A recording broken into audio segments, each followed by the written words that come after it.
in a world of digital connections, it's great that Jess Janz is helping people reconnect the old-fashioned way, face-to-face, story-to-story, with Dinner with Strangers. Jess, welcome to the show. Hey, so nice to meet you. Thanks for having me. Thank you so much. So talk to us about Dinner with Strangers. Where did the idea for Dinner with Strangers come from? Yeah, my friend Ryan and I started this all the way back in 2017 at his hair studio, actually. And originally, I would invite 4 people who didn't know each other, and he would invite 4 people. And the only rule for the night was that no one could say what they did for work. And then we would make crock pot dinners, which was very ambitious for us because we're not actually particularly passionate about cooking. And we would write questions in a box that we threw in a box for the night. And so everyone was part of the same conversation. So everyone would answer each question. And the idea came to us. Ryan had gone to a dinner that was similar that his friend Lucia put on. But because he was a hairstylist, he found that people would sit in his chair and talk to him about their jobs that they particularly didn't like, or sort of their office melodramas. And he was like, unless it's a juicy story that has nothing to do for work, then I don't really want to hear it. I want to talk to people about their dreams and what they're excited about and what they're learning. And in my 20s, I played music. I was in a band. And so I worked in restaurants. So it was always an existential crisis anytime anyone asked me what I did for work. So that was sort of the inspiration, and realizing that, we start at this place. Anytime you meet someone, what we're doing is trying to find the first common ground of conversation that's going to get the ball rolling. That, like, you're trying to find the thing that it's like, oh, we both watch that show, or we both go to the same thing, or we both do yoga. But we start with, what do you do for work?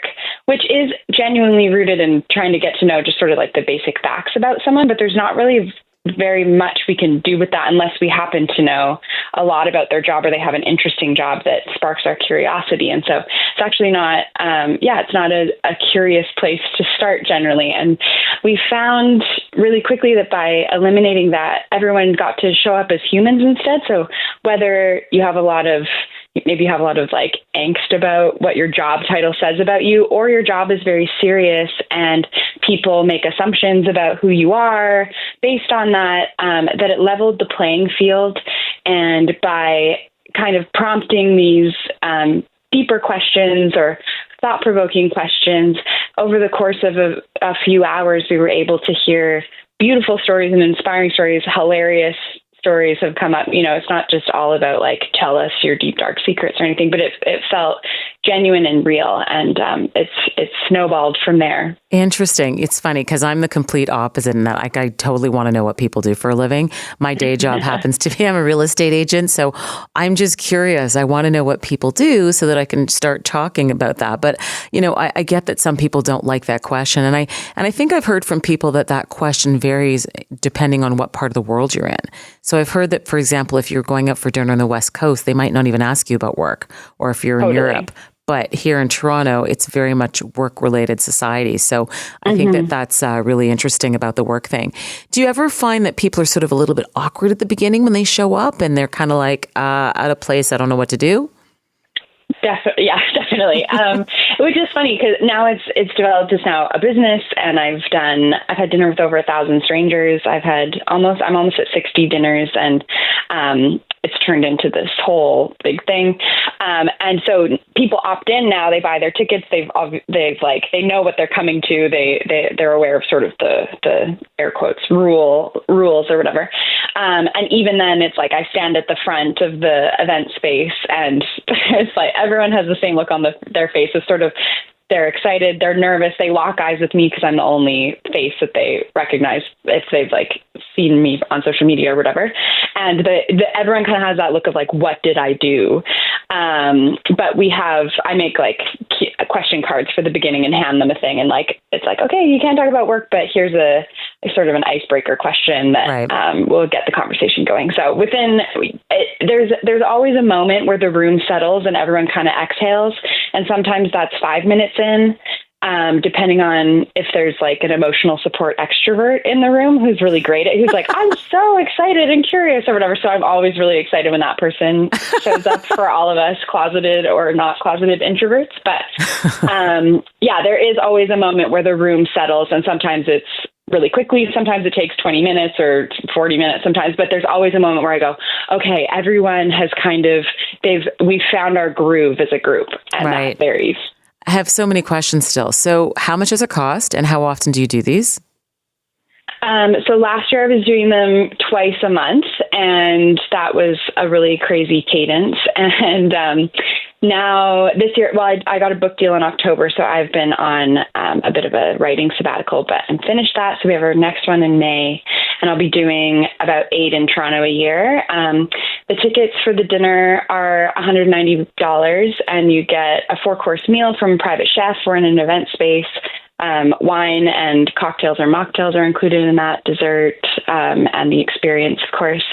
And so that's for 14 people. And then I have other events that I run. So I've done a Single with Strangers event in February, and in June I'm starting an event called Conversations with Strangers. So that will be a mix of kind of a panel of like a conversation with local creators or makers or doers talking about things that inspire them or obstacles they've overcome, talking about community, gathering people, and that will be a larger audience and no food. So the tickets for that will be $30. So I have varying things in my sort of wheelhouse, I guess, that are at different price points based on the experience. Right. And what's the age group of people that tend to show up?